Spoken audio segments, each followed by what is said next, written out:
बहुत शुक्रिया JK Bansal sir, VN Jha sir, India news के साथ में जुड़ने के लिए आप दोनों का। आगे बढ़ेंगे, अगली बड़ी खबर ऑपरेशन सिंदूर पर बोले हैं जर्मनी के विदेश मंत्री जोहान विटफुल।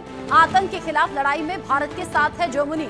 आतंकवाद को दुनिया में कहीं जगह नहीं मिलनी चाहिए। जो आतंक के खिलाफ लड़ेगा हम उसका समर्थन करेंगे। जर्मनी साफ तौर पर भारत के साथ आता हुआ आतंकवाद के खिलाफ नजर आया है। ऑपरेशन सिंदूर के बाद जर्मनी की तरफ से ये रिएक्शन सामने आया है। आतंक के खिलाफ लड़ाई में भारत के साथ है जर्मनी और जो भी आतंकवाद से लड़ेगा हम उसका साथ देंगे। ऑपरेशन सिंदूर पर जब डेलीगेशन अलग अलग देशों में यात्रा के लिए पहुंचा हुआ है, ऐसे में विदेश मंत्री डॉक्टर एस जयशंकर जिस वक्त जर्मनी में मौजूद रहे और उन्होंने बताया कि आतंक पर गहरी चोट की है जो पाकिस्तान पर जवाबी कार्रवाई हुई है, उसके बाद जर्मनी की तरफ से ये रिएक्शन सामने आया है कि हम आतंकवाद के खिलाफ हैं और आतंकवाद के खिलाफ भारत का पूरा साथ हम देंगे। दुनिया में कहीं भी आतंकवाद को जगह नहीं मिलनी चाहिए।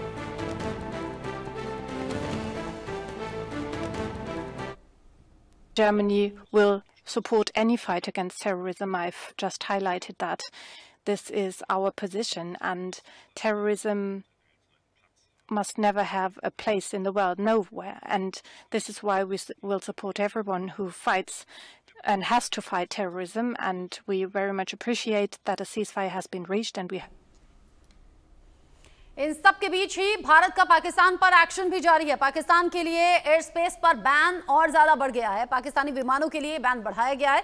24 जून तक भारत ने एयर स्पेस बंद किया है। पाकिस्तान के लिए पूरी तरह से एयर स्पेस बंद है। भारत का पाकिस्तान पर एक्शन जारी है। इससे पहले जो कूटनीतिक फैसले हैं वो जस के तस रखे गए हैं। साथ ही साथ ऑपरेशन सिंदूर को लेकर भी भारत ने साफ कर दिया कि अभी खत्म नहीं हुआ है और इधर 24 जून तक के लिए भारत ने एयर स्पेस बंद किया है। पाकिस्तानी विमानों के लिए इस बैन की अवधि को बढ़ा दिया गया है। अब 24 जून तक के लिए पाकिस्तान के लिए एयर स्पेस पर पूरी तरह से बैन है। पाकिस्तानी विमान भारत के एयर स्पेस में नहीं आ सकेंगे, नहीं आ सकते। 24 जून तक के लिए भारत ने इस डेट को बढ़ाया है, यानी पाकिस्तान का कोई भी विमान भारत के एयर स्पेस में नजर नहीं आएगा। आदित्य वधावन इस खबर को लेकर जुड़ गए हैं मेरे साथ ज्यादा अपडेट के साथ। आदित्य, दो खबरें हैं, एक तो ये कि जर्मनी ने साफ कर दिया कि भारत के साथ वो पूरी तरह से है, आतंकवाद के खिलाफ भारत के साथ रहेगा और आतंकवाद को पूरी दुनिया में कहीं जगह नहीं मिलनी चाहिए। डॉक्टर एस जयशंकर वहां पर पहुंचे हुए हैं। और दूसरी तरफ ये खबर जहां भारत ने ये फैसला पहले भी किया था लेकिन अब इसमें डेट और ज्यादा बढ़ा दी है, ये समय सीमा बढ़ा दी है। 24 जून तक भारत ने पाकिस्तान के लिए पूरी तरह से एयर स्पेस बंद रखा है।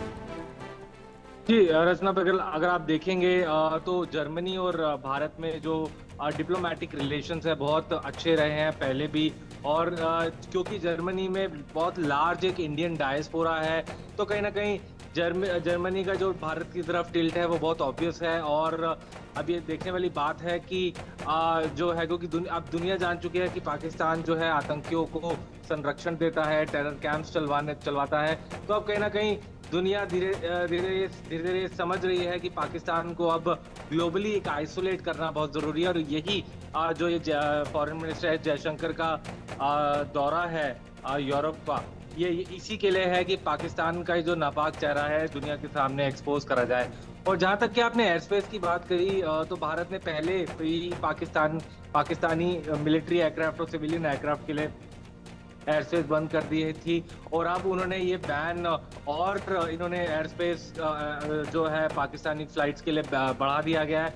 अभी ऐसी कुछ रिपोर्ट्स आई थी कि भारत का जो इंडिगो का विमान जो दिल्ली से श्रीनगर जाने के लिए उड़ा था उसमें मिड एयर टर्बुलेंस हुई और ऐसी रिपोर्ट की माने तो पायलट ने उस समय लाहौर आईटीसी के आसपास भी वो उड़ रहा था श्रीनगर जाते वक्त, तो उसने जो इंडिगो का पायलट था कहीं ना कहीं उसने लाहौर एटीसी से रिक्वेस्ट करी कि आपको 2 minute Pakistani air space use करने दीजिए, बट पाकिस्तान ने उसको मना कर दिया। तो उसके चलते भी भारत ने जो है और एयर स्पेस जो बैन करा है पाकिस्तानी फ्लाइट्स पे और बढ़ गया है। तो अब ये देखने वाली बात रहेगी कि किस तरीके से पूरी सिचुएशन आगे जाती है। ठीक है, शुक्रिया आपका आदित्य, ये पूरी जानकारी दर्शकों तक पहुंचाने के लिए आपका। विदेश मंत्री डॉक्टर एस जयशंकर का बयान भी इस बीच सामने आया है। वो कह रहे हैं कि परमाणु ब्लैकमेल बर्दाश्त नहीं करेंगे। आतंकवाद के खिलाफ जीरो टॉलरेंस की नीति से पहले भी भारत अपनाता रहा है, आज भी अपना रहा है और आगे भी अपनाएगा। पाकिस्तान के साथ में द्विपक्षीय तरीके से निपटेंगे। जब विदेश यात्रा पर हैं विदेश मंत्री डॉक्टर एस जयशंकर, तो उन्होंने ये बात कही है, बड़ी जर्मनी में बात कही है। उन्होंने कहा है कि पाकिस्तान के साथ द्विपक्षीय तरीके से निपटेंगे। India has zero tolerance for terrorism. India will never give in to nuclear blackmail. And India will deal with Pakistan purely bilaterally. There should be no confusion in any quarter in that regard. We also value Germany's understanding that every nation has the right to defend itself against. इसी खबर के साथ छोटा सा break यहां पर ले रहे हैं।